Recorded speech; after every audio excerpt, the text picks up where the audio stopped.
Hi everybody, hope you're doing well. So it's HP server repair day today.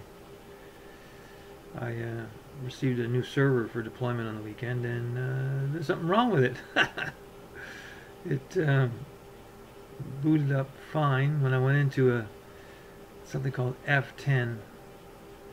Hang on, this HP has such fancy acronyms. So anyway, when I fired the thing up, I started setting it up, put some drives in it, and then I wanted to configure RAID arrays, and I have a list from HP's tech library on how to do all this. So it tells me to go to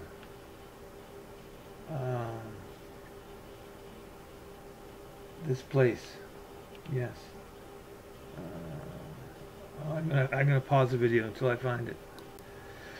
Intelligent provisioning is what F10 brings up, and intelligent provisioning has 4 items in the submenu.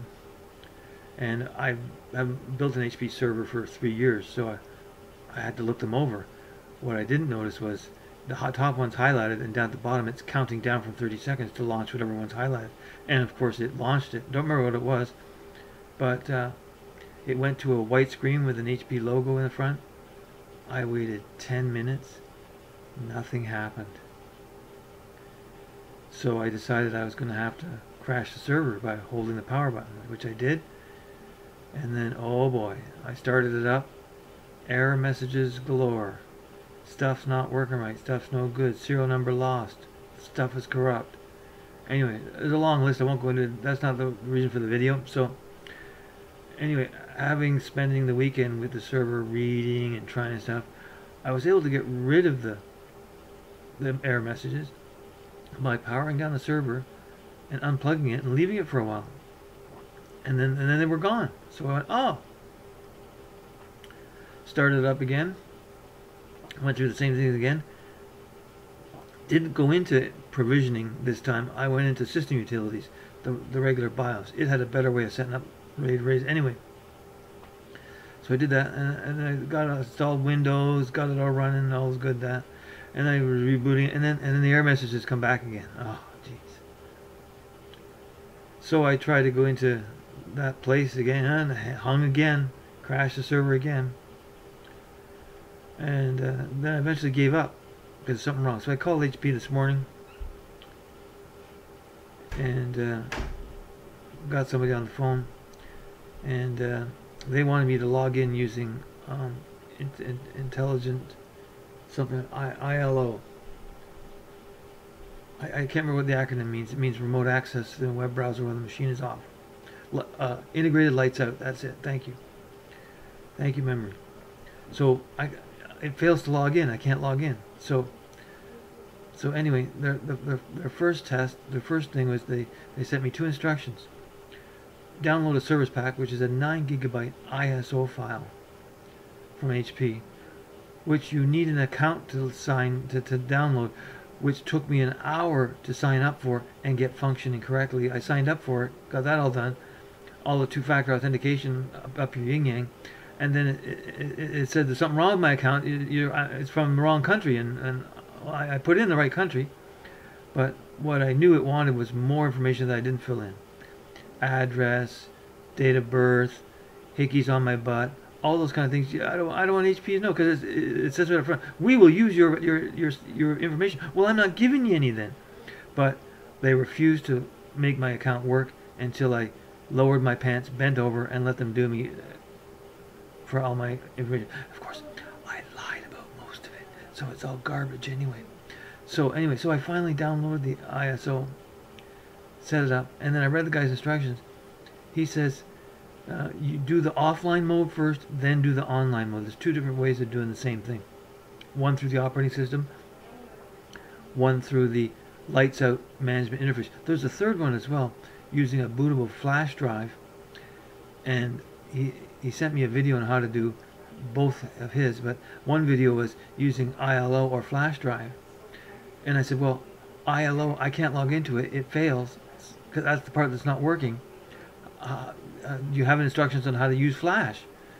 So I made up a stick, waiting for his approval. It's now lunchtime, and he sends it back to me. Okay, just do the online one. So no, they don't have an instructions on how to use Flash. And keeping in mind, I've never done this before on HP, and I read through the HP Set Up Your Server guide. I had to stop every paragraph and search the internet for the meanings of the acronyms. They wrote this document for someone who works at HP, not anyone else, because they call everything is a 3 or 4 letter word, and your mind just gets overloaded with them. Anyway, so I am now at the point where I'm going to brick the server, I suspect, because I'm going to do the online mode through the operating system. And I just sent him another query because he said to me, do the online one and then see if you can log in through ILO, Integrated Lights Out. So he's hoping it's going to fix it, because that's what the bulk of the messages are concerned with, is not being able to communicate with it. And this is just like Dell, instead of suspecting hardware, oh, let's throw some firmware at it and hope we don't have to go out to make a service call. Already you're in my bad books, HP. There's something seriously wrong with the server. If I can power it down for 12 hours and have it work fine, something is wrong besides firmware. Something's very wrong. Anyway, a couple other things I noticed about the server. The screen blanks periodically. The video doesn't die because the light doesn't change to orange. It stays blue. But the screen goes off and it comes back.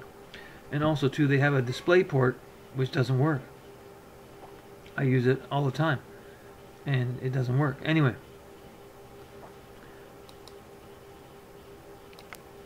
so I'm waiting for my answer to a couple of online software installation questions, because when you go through the setup to get it going, it asks you to make choices, and I don't want to be responsible, so I'm asking him, what should I accept the default? Should I choose interactive or automatic? And I'm waiting for an answer back. Just stand by for a minute, let me check. Okay, everybody, I'm going to go with interactive and accept the default for baseline or install set. And the reason being is that I can see what's going on, and because I think there's going to be trouble. We'll find out in our next episode. Thanks for watching, everybody. Take care.